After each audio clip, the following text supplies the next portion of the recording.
Hey, what's up you guys, it's Dorothy and welcome back to my channel. If you're new here, don't forget to give this video a big thumbs up, comment down below what you want to see in the future, click that subscribe button, and don't forget to turn on my post notifications. That way you lovely people get notified every single time I upload a video. In today's video, we are going to go into chapter 6 of Killjoy by Killjoy Ch6, which means once we finish this chapter, we will be officially halfway through the book, I believe, because I believe there is only we'll be halfway through the book because there's only 12 chapters in this whole book, so let's get right into this. This video may contain sensitive topics and foul language. If you do not wish to continue, please click off of the video now. You have been warned. Chapter 6. Connor's head snapped to his brother, panic pulling in the back of his eyes. Jamie held them for a moment before his face split with a smile. "God, you're a little jumpy," he said. "It's just the shed door. Sometimes it bangs open in the wind. It's fine."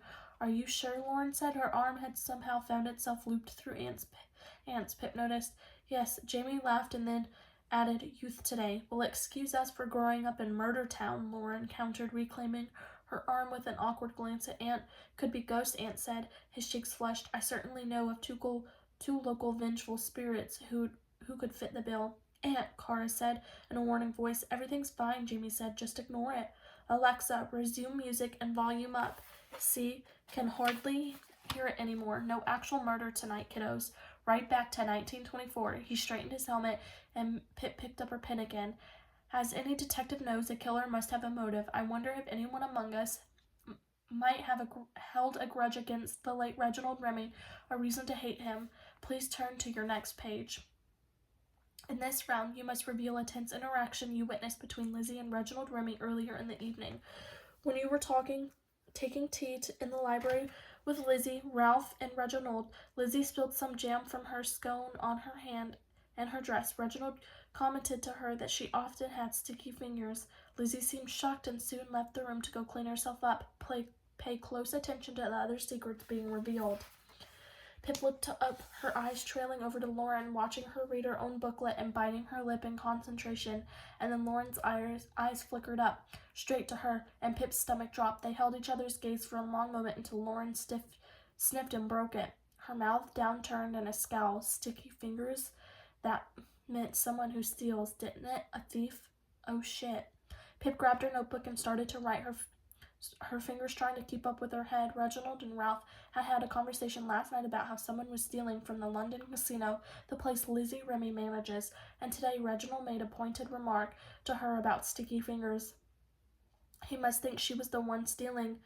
And judging by Lizzie's reaction, maybe Reginald was right on the money, and if Lizzie knew that Reginald knew, well, that was certainly motive enough to kill him. Her only other choice would have been jail.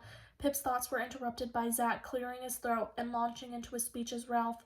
"Well, yes, Inspector. If you were talking about any ill feeling within the family, I'm afraid there was quite a lot between my brother, Bobby, and my father, as in no doubt evidenced by him being written out of the will." Aunt reacted by poking Zach in the face a bit too close to the eye. Zach recoiled. "Ow." "Just a bit. Brotherly love," Aunt said, his words slightly slurred.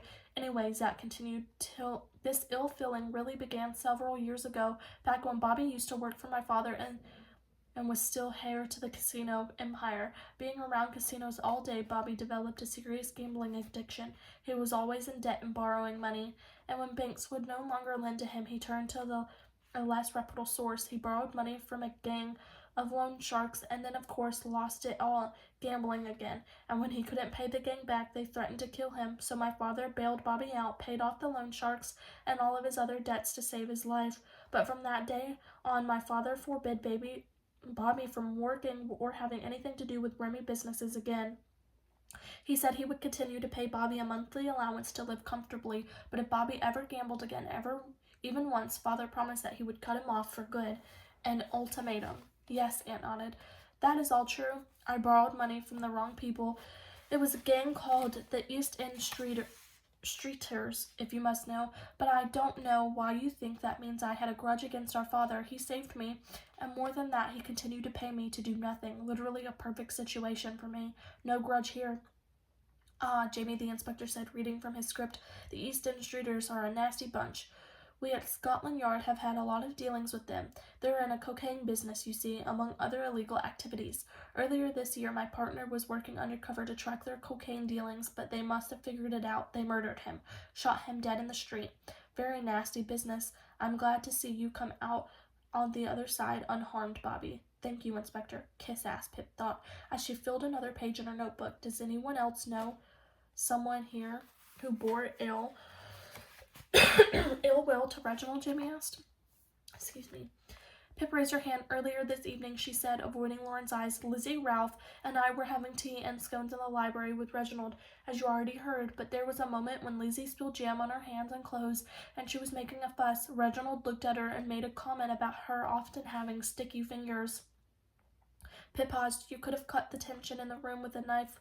Lizzie looked shocked and soon made an excuse to leave the room. Oh, sticky fingers, Lizzie, Kara said, waggling her eyebrows. It means someone who steals, Pip clarified. Kara deflated. Oh, that's not as fun. Lauren laughed, waving her hand dismissively.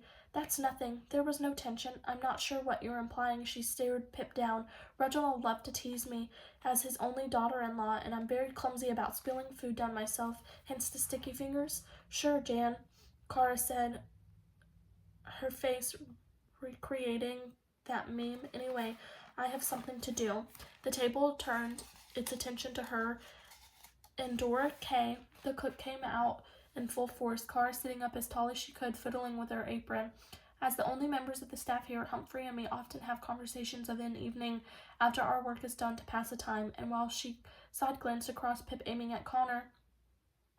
This last week, our conversation had taken a bit of a dark turn, very disturbing in light of what has happened. What, Pip said, impatient. Well, earlier this week, Humphrey was complaining about the master, and I said, oh, well, he's not that bad, to which Humphrey replied, I hate him. Someone gasp, please. Jamie and Zach enthusiastically granted her request. Pip was too busy writing. Yes, thank you, Kara nodded at them.